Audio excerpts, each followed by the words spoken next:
And thanks everybody for joining me today. I wish we could be in face-to-face meetings, but we can't, so this is as best as we can make it happen. Um, I'm speaking to you today in a time which could be either great or miserable. I would be, I would perfectly understand if you were euphoric or depressed. Um, we are in the best of times, we are in the worst of times. And Charles Dickens said it first. In A Tale of Two Cities, he wrote of a confused time, a time of extremes. Today, we are also in between two extremes. We could be in two worlds. One world filled with pessimism and anxiety, one world filled with optimism and anticipation. One world where we look to the past, and one world where we look to the future. One world where costs are counted, and another where benefits are weighed. Darkness versus light, the classic dichotomy. Perhaps a false one, though. These worlds, of course, tend to coexist, but one or the other sometimes takes the lead and becomes predominant. This change is usually only seen in retrospective. It becomes an age, an epoch, the zeitgeist, a defining spirit. The Gilded Age, the Age of Reason, the Renaissance, the Age of Exploration, modernity and post-modernity. We hear of these in history class, but did those who lived in those times know that they lived in a certain age? Evidence suggests that no, they did not. They were not aware of the history they were making. In fact, throughout these times, it felt that their world was ending. Certainly a world was ending, and that feels bad, really bad. Not just uncomfortable, it feels catastrophic. Damage and destruction rule the land. It took a long time for later historians to identify these changes as constructive. You know, in the present, we are always cynical about the future, and we are always sentimental about the past. The present is confusing. The past seems so much clearer. And so Dickens wrote A Tale of Two Cities in 1859, sentimentally about an age 60 or 70 years earlier.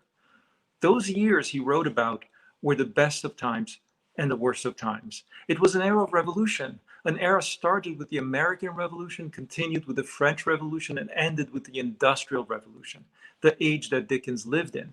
Today, writing about 60 years ago would mean writing about the 1960s. Those two were the best of times and the worst of times. The era started with political revolutions, continued with the end of the Cold War and the Velvet Revolutions, and ended with the computing revolutions, the information age that we live in today. And we're due for another age of revolution. We're due for the best of times. We're due for the worst of times. So what times are these? What will be said of our era 60 years from now? Last year, we met in San Francisco and in Berlin to talk about the changes to come. I said we live in a world of cities, a world that is growing, a world that would need to provide mobility for the next 2.5 billion urban residents in the next 30 years, a world composed of a new global middle class. This additional demand would not be matched by an increase in urban land area. Unlike the last century, this century would not be an asphalt century. The land cost of automobility could not be sustained for an additional 1.5 billion cars. Sprawl was cheap when land was cheap. Land is no longer cheap. Sprawl is a wasted opportunity. To get an idea of the scale of waste, a new study from Strong Towns shows how Kansas City, shown here, was redesigned post-war as an asphalt city. Yellow areas represent parking, and black areas are buildings, which also include parking garages. Gray areas are roads connecting parking lots. Look at how much of the surface area is parking. You need a car in a place like this because everything is separated by parking lots. So you need to drive by all the parking lots to get to your parking lot. As a result, 16% of its urban land is allocated to automobiles, more than is allocated to residential space. This is a tax on everyone and everything. And this is not just a phenomenon of the Midwest. In San Francisco, car storage is 90% of curb space. People are given less than 2% to move in the public rights of way. This model of city planning is outdated and dangerous. It is being reversed in Europe and not being considered for new development in Asia. In Berlin, we said that those cities where cars dominated, there would be a shift away to new modes. This would be driven by sustainability concerns. As vehicles increased in number, transportation has been the only driver of growth in emissions. Everything else is getting better. Sustainability, though, concerns don't end at tailpipe emissions. Cars can also emit tire particulates and more as they get heavier. Also more brake dust, more toxic waste from manufacturing. More begets more. The shift would also be due to pressures from safety. Road accidents are the world's biggest killer of children, more than cancer, malnutrition, or pathogens. This is the largest preventable source of death and injury. The shift would also be due to pressures from health. Obesity and chronic diseases from inactivity soar as car ownership increases. In Beijing, winners in the lottery for car permits also won the obesity lottery. The shift would also be due to pressures from well-being, happiness, and mental health. As this graph shows, active mobility feels so good that you miss it, while automobility is best forgotten. Once you go micro, you never go back. But with all the pull of the new modes would come the push of new opportunities. A market for smiles, we said. As we spoke in Berlin, there was a virus already circulating in China. COVID-19 would spread globally a few months later and cause a global lockdown. Nothing like this has ever happened before. Effectively, the world's entire population was put under house arrest. How do you even think about something like this? Systems respond to shocks differently than the way they respond to pressure. Pressure is gradual. Shocks are instantaneous. Society has response mechanisms that are geared to certain rates of change. It does not have a response mechanisms that are geared to impulses. We have elections every few years, not every few months. We have education systems geared to the rate of development of young minds, not to the needs of workers, for workers in business cycles. We have housing and infrastructure systems that are geared to the decades it takes to pay back loans. Automobiles are geared to be built according to the depreciation schedule of large machinery and the sourcing of raw materials that need to be shaped into metal bodies and motors. Vaccine development is geared to trials, which require control group, patients testing, and the cycles of recruiting, testing, and analysis. COVID has a 2-week infection cycle with a 5-day gestation period after a few minutes of exposure. The lack of synchronization between societal response and infections means the virus wins, at least for a while. Transportation systems are some of the slowest institutions we have. Vehicles and infrastructures are very slow to adapt. And so the world was under pressure when we spoke in Berlin last year. It was not under a shock. The population forecasts I presented were for the next 30 years. By then, it was hoped cities would adapt. Micromobility showed a way forward. We were in it for the long haul. But as the crisis washed over us, micromobility rose to the challenge. Of all transportation options and modes, it was the most responsive. New infrastructures meant merely adding paint. Vehicles could be redeployed and services could be reconfigured ad hoc to help first responders. Delivery services and citizens put feet on pedals. If COVID were to leave a legacy, it will be in how we think about time. In this era of technology, we mark time by an increasing clock frequency. But at high frequencies, discrepancies become more evident. This graph shows how adoptions of technology both got faster and more numerous, but in doing so, we also see the institutions that could not keep up. We count the pandemic victims and the time we spent reacting and ask if we could have been faster. We will ask how we could measure or test better. We will set up warning systems to react faster. Again, society has a clock cycle. And this phase differential is what makes responses to climate change so difficult. Climate changes over half centuries, but we don't notice changes in years. COVID exposes these asymmetries. Think about computing, or Moore's law in particular. It laid bare the inadequacy of cycle time for transportation. I shook my head about this for years. We needed a forcing function. Micromobility was just that. It would force a more rapid change because computers and software would force themselves into machines that move. These would be thus transformed. Smartphones on wheels, we said. And then COVID came. It seemed like a huge setback for so many efforts, like a forest fire when you're trying to establish a campsite or settlement, or an earthquake when you're trying to build a city. And this fire burned those who could least escape it. Now, it did not strike everyone equally. We did not all suffer. Some benefited greatly. But I won't give a full accounting now. You can read all about the winners and losers elsewhere. But what I can say was that micromobility was affected. The question I want to focus on is how COVID affected our micromobility. I sense a shift in the sense of urgency. COVID prevention measures shone a light on inequities in the allocation of shared resources. For instance, a light shone on the way cars are granted land rights and pedestrians, transit, and micromobility are disenfranchised. Land in the form of parking, rights of way, and street space was quickly reallocated, if for no other reason than shame.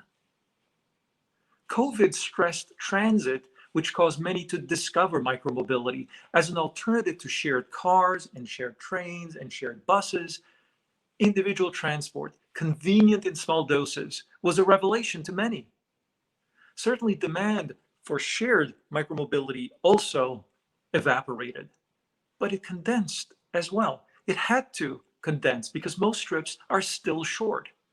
Less than a third of all trips are commuting trips, and commuting trips are the longest of the trips we take. And they're short and shorter. That condensation was around owned micromobility because substitution of transit has lengthened the average trip lengths and created commuting demand. We've seen plenty of data from operators pointing out that micromobility trips have lengthened. They are pushing micro vehicles to do bigger jobs. Demand evaporation from transit, by the way, unequal as it may be, condensed around micromobility more than around automobility. Mobility data from Apple and Google show how transit has been slowest to recover, and in areas where recovery is slowest, car trips have not risen. Here you see the difference in Helsinki versus LA. In transit is showing in yellow. In LA, it has plummeted, but there's no corresponding rise visible from autos. The same happened in Japan and New York. In Paris, riding is up, way up post-COVID. Higher than a year ago as new infrastructures and new services became available. And higher it will be as parking is eliminated. As this infographic shows, 60,000 parking spots are being eliminated, or 45% of on-street parking. Paris is reclaiming its public spaces.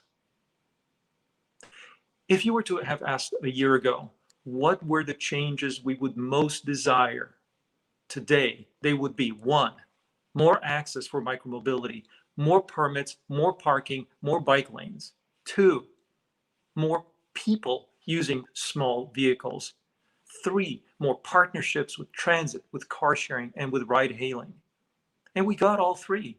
Again, not everywhere and not everyone, but there has been a surge in support for micromobility.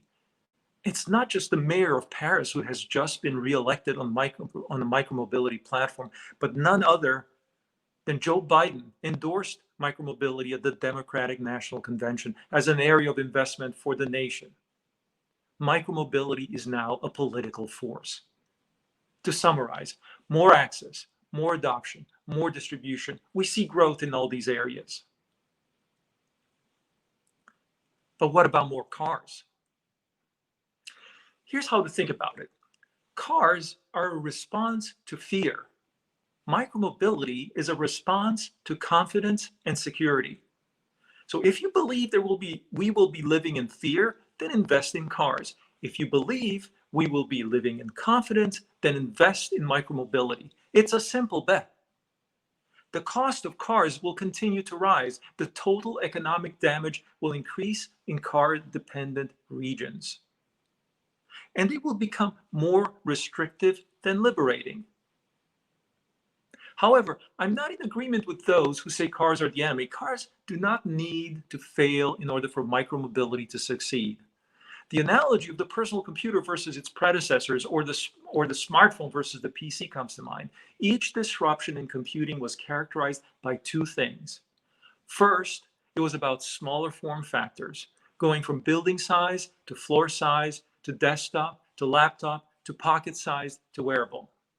Second, and simultaneously, being smaller meant cheaper and more popular.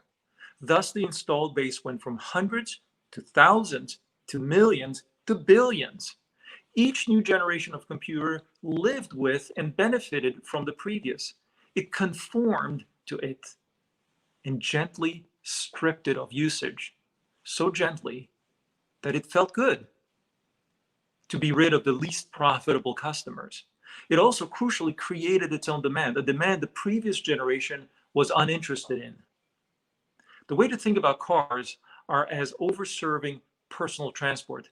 They will be disrupted from below, but feel little pain as that happens. This move up market has already been underway for some time, a painless abandonment of urban markets.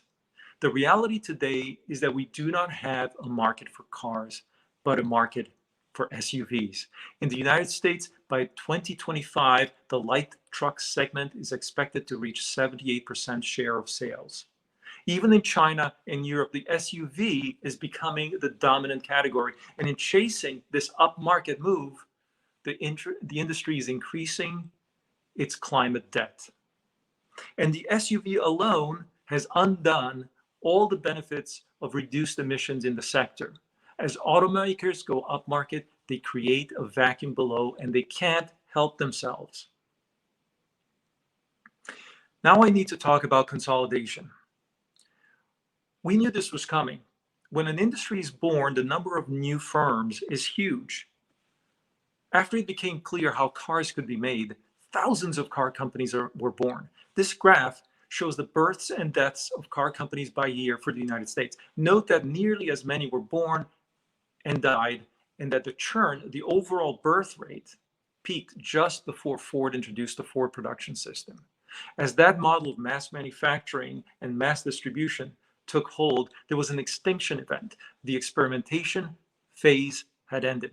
By 1920, only a handful survived, but boy, did they become large. Ford and GM were the largest companies in the world in their time. Now, fast forward to the 1980s. With the microprocessor-enabled computing, hundreds of PC companies emerged. But by the time the internet emerged, there were only a handful. And one of them is the world's largest company today.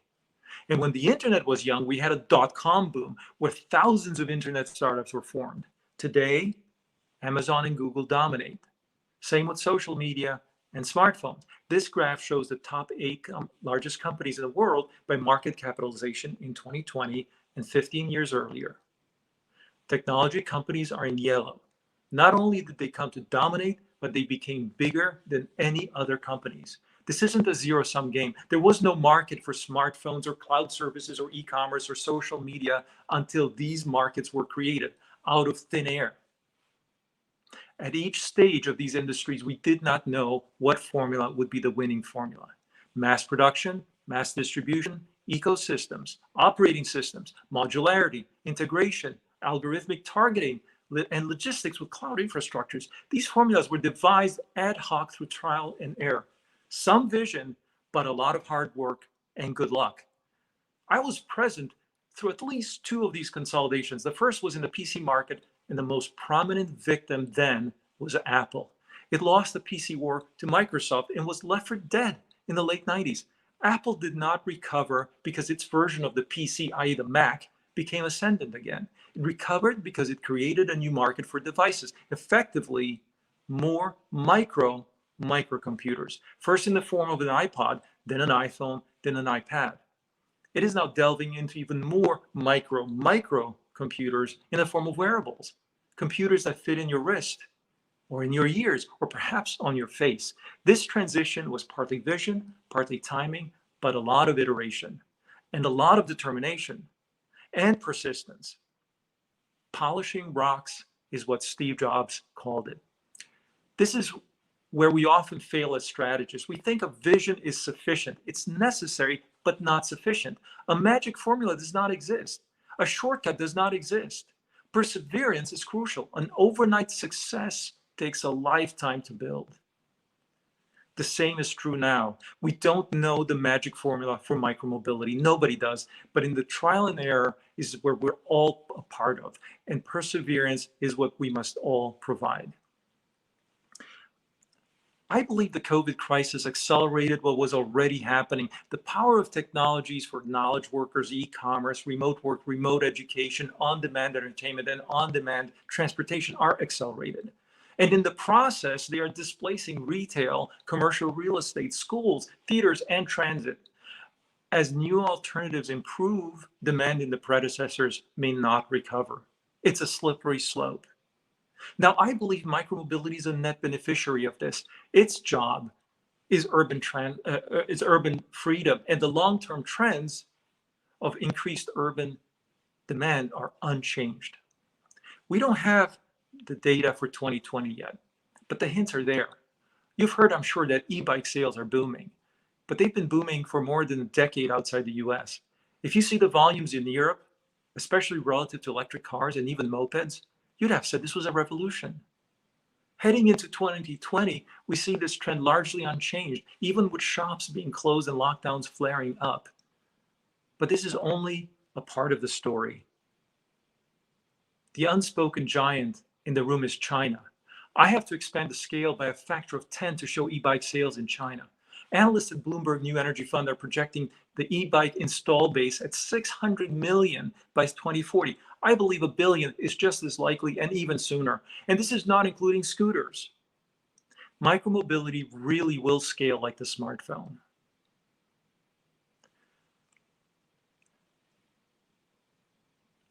Now, I want to speak briefly about timing. You know, timing is the hardest thing to analyze. You know, sometimes I say the difference between a billionaire and a futurist is knowing when one thing happens. Futurist knows when, you know, everything that's going to happen, but not when one thing will happen. And I lived through this so many times that you know, it's made me what I am. I lived through as I said, the PC. I suppose disruption. Back in the late 80s, I was actually doing an area called information retrieval. I was doing research in this area, and I gave up about 2-3 years later, went on to work for a bank. And that information retrieval, 10 years later, became known as search. And that became the Google empire. A few years later, I got involved in ebooks. This was in the late 90s. And I really got obsessed about reading on small devices. I wanted to enable some sort of screen reading on pocket devices. And, you know, I gave up on that by about 2002 and 3 because nothing was happening. It was in 2004 that the Kindle shipped and the world was changed once again. And then I was at Nokia, and we were looking at smartphones back in between 2001 and 2005, and it was going really tough and slow, and nothing much was happening. And so I left, I left that area as well. And the iPhone, of course, as we know, launched in 2007 and took off pretty much by 2012.